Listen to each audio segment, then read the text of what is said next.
Hi, and welcome back to the Intervention channel. I'm Steve Bruno, and the subject of this video is last-minute 180s and turnarounds. So this is something that a lot of families are afraid is going to happen, and it's one thing that a lot of families should be afraid is going to happen, and for a lot of families, it's something that has, in fact, or will, in fact, take place. I plan for it, so I'm in a greater safety zone than a lot of people in terms of my thinking on it. But that's one thing that you want to do, is not be paralyzed in fear. The same thing goes for handling objections. People will ask me, families will ask me, and I'm only smiling because it's sort of an obvious, to me it's an obvious answer.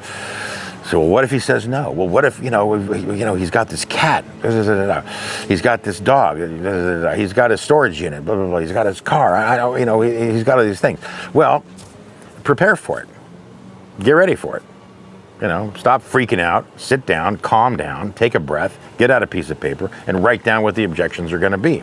Look, objections, there's a whole video on objections. I'm not here to talk about objections, but it's important. I'm here to talk about anything and everything that will help you. But, objections are money in the bank, man. If people didn't object, I wouldn't know where to go. They're like lights on a runway. These are the things you need to overcome, right? They're like lights on a runway. These are the things you need to overcome in order to get to a yes. If you're going to get to yes, then these are the objections. Well, what about my girlfriend? What about my boyfriend? What about my car? What about my apartment? Well, it's not the right place. It's not the right time. I have a job interview. Blah, blah, blah, blah, blah. Well, these are the things that need to be overcome. So anyway, toward the end of the intervention, you'll get a yes, you'll get a no, whatever, but let's say that you have overcome the no and blah, blah, blah, and it has led you to a yes. We've gotten the yes, you've got the yes, was agreed to go, and was packing his stuff, bags are packed. I'm just thinking of all these scenarios I've had. I actually had, well, this wasn't really a turnaround, but I got a guy pull a gun on me because I was getting his girlfriend in to the program. It was kind of a funny story, but anyway, she was great. She was a little tiny thing from Argentina, I think, and he was this big, burly, Irishman, Irish, red hair and big mustache, lots of muscle, and a friggin' revolver in his waist. And he came up, he drove up and pulled it out and pulled a gun on me. And anyway, she got right in front of me. She was like, what the fuck are you doing? I'm doing this for us. It was cute, actually, if it wasn't so terrifying. But anyway, so we made it successfully. But that's not what I'm talking about. I'm talking about a situation where a person will agree to go to the program and then change his mind or not show up. So these are two different turnarounds, right? One is where the addict openly changes his mind. He says, you know what? I can't do this.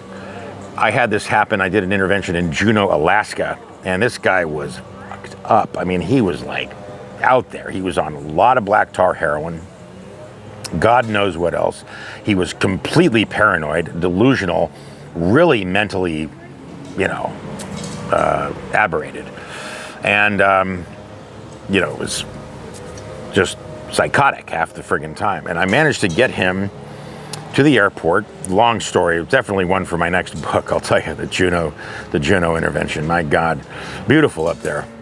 But tragic as well, when you're looking in the dark corners, like many places. So I had him at the airport, and he went in the bathroom. I'm standing in the bathroom. He goes over to the other side of the bathroom, and he's shaking. And he says, Steve, I can't do this. He wasn't lying to me. For one thing, he wasn't like trying to get out of it. He just said, I can't do this. I'm not doing this. I can't do it. And I was like, John. His name wasn't John, but I said, John, look, we're almost there. Security is right here. You can either go back to your life of, doing dope and living in the woods, which is basically what he was doing, or we can go down this corridor and get on the plane and go to the program. Remember, the pool and the nice area. It's in San Diego, and it's sunny, and it's beautiful, and it's not in Alaska. And he ran down the stairs. And if you've ever been to Juneau, you know that the airport is quite small and the forest is quite big. So he runs into the woods, and his mother is there, just shaking her head. We had been on this intervention for 5 days, I think, at that point. 4 days, 5 days. She was getting worn thin, you know. And he runs into the woods.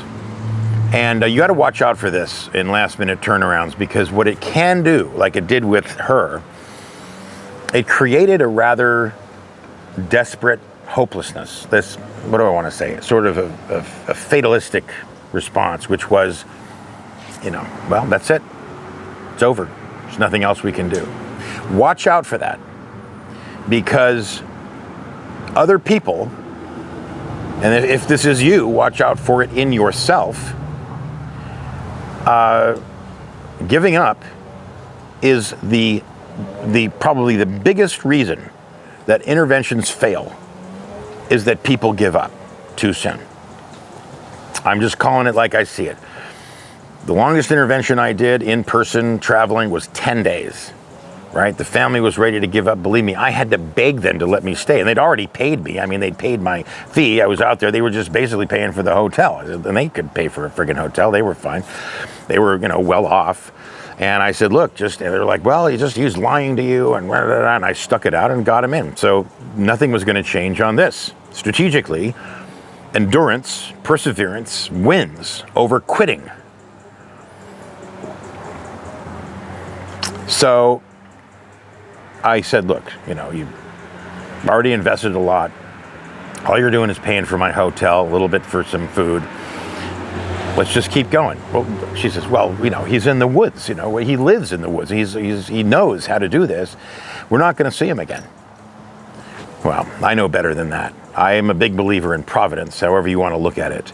And so she says, well, you know, I'll try to call him. And she tried to call him. And we're driving around. And sure enough, he walks right in front of the car. He's just walking in front of the car holding this feather, an eagle feather, we found out. So we got him. We got him back in the car, brought him back over to the hotel, and the mom was like, you know, we manage. It's you know, doing interventions are like the analogy that I use. It's like playing chess during a train wreck. You know, the train's going off the track, and you're trying to play a game of chess and win. So we're going to do a part 2. Of this. Go ahead and click on the next button. You can subscribe here. You can visit me at stevebruno.com. You've probably heard me already say this a million times. You can buy my book, More Than Hope. It's available on Amazon and Kindle. I'll put a link below. Go ahead to part 2 and you'll see me there. Okay, thank you for visiting the Intervention channel, and thank you for watching.